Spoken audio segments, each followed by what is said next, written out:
Le week-end du 7 et 8 mai, la ferme de la Chapelle a inauguré l'exposition intitulée Frontières oniriques. Elle s'inscrit dans le cadre de Ici et Là, qui consiste en 5 expositions simultanées dans 5 lieux à Genève. C'est une exposition qu'on a faite en collaboration avec 4 autres lieux à Genève. Donc c'était l'occasion de faire un circuit culturel autour de Genève. Pour notre exposition, on a choisi 3 artistes qui travaillent aux frontières entre le conscient et l'inconscient.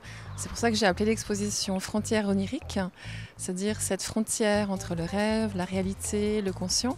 Et ce sont 3 artistes qui travaillent de manière complètement différente, mais avec cette spontanéité, ce lien direct avec les images inconscientes qu'ils ont. Les 3 artistes, réunis dans le cadre de l'exposition, font ressortir une partie de leur inconscient, chacun à leur manière. Ils nous font voyager dans un univers à la frontière entre le réel et l'imaginaire. En voyant les travaux de ces 3 artistes, vraiment, c'était presque une évidence de les mettre ensemble. Et comme vous pouvez voir dans l'exposition, vraiment, il y a un fil conducteur d'une personne à l'autre. Même si les 3 techniques sont très différentes, on sent qu'il y a une parenté entre les 3 travaux. Ces 3 artistes vraiment travaillent à partir de l'intuition, de ces images dont on n'a pas vraiment la conscience. Donc il n'y a pas un projet, c'est pas un art conceptuel, au contraire, c'est vraiment un art qui est complètement spontané. Pascale Castella nous présente ses œuvres figuratives et abstraites.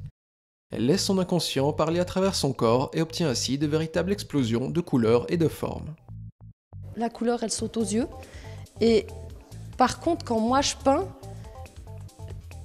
peins bien avec de la couleur, mais je ne me sens pas si concernée par la couleur. C'est étonnant. Presque la couleur, c'est pas que je l'oublie, mais elle fait partie du même mouvement. C'est beaucoup un mouvement, quelque chose que je suis. Il y a un lâcher-prise, ça c'est clair. Il n'est pas toujours là, et du reste, c'est pour ça qu'il y a des tensions aussi, parce qu'il y a tout d'un coup, on avance dans la peinture, et puis il y a un moment où tout d'un coup, il y a un lâcher-prise, et c'est jouissif parce que tout d'un coup, waouh, il y a une ouverture. Et après, on continue à rechercher, et ça se resserre, etc. Il y a plein de mouvements au moment même où on est en train de peindre. Et ça, je pense, par rapport au rêve, il y a ce lâcher-prise. Je pense que c'est par là qu'on peut dire que ça rejoint la thématique. Influencé très jeune par le travail d'une mère dessinatrice et d'un père architecte, c'est tout naturellement qu'Emmanuel Hertz s'est tourné vers le dessin. Ces travaux-là, je les travaille au rapidographe, au Rotring. Donc c'est un crayon que les architectes utilisent. C'est un crayon que moi j'ai utilisé quand j'étais petit dans les bureaux de mon père. C'est une encre qui est très onctueuse, très noire, qui résiste à la lumière. Ça c'est très très important d'avoir un noir qui est très présent et le plus longtemps possible. Il fait surgir de son imaginaire d'étranges personnages auxquels il donne vie avec son crayon. Je mets souvent en interaction un personnage qui pourrait être susceptible d'être dangereux, un personnage auquel il faut se méfier.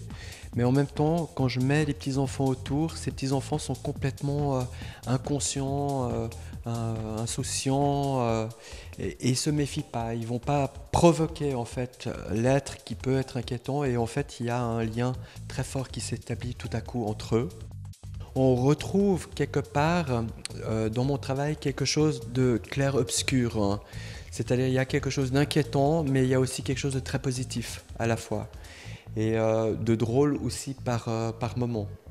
Quand je travaille par petits fragments comme celui-là, c'est que je peux vraiment me permettre de me lâcher, de faire tout ce que je sens et faire passer des messages très complexes sans qu'on les voit très très clairement, parce que c'est perdu dans une espèce de patchwork de représentation. Ronald Juliet laisse parler ses rêves qu'il projette sur papier. Juste avant de m'endormir ou juste avant de me réveiller, il y a vraiment beaucoup de formes qui apparaissent.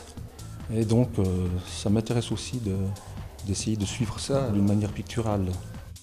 C'est vraiment assez improvisé finalement, même s'il y a toujours au départ cette notion de ce que j'ai connu dans ces rêves. Mes influences, donc ça serait plutôt les arts primitifs, comme le chamanisme par exemple. C'est qu'il y a toujours un lien avec un au-delà ou un après en quelque sorte, ce qui nous dépasse un petit peu dans la vie de tous les jours. Il matérialise également ses songes à travers des sculptures en papier mâché, véritable complément de ses œuvres peintes.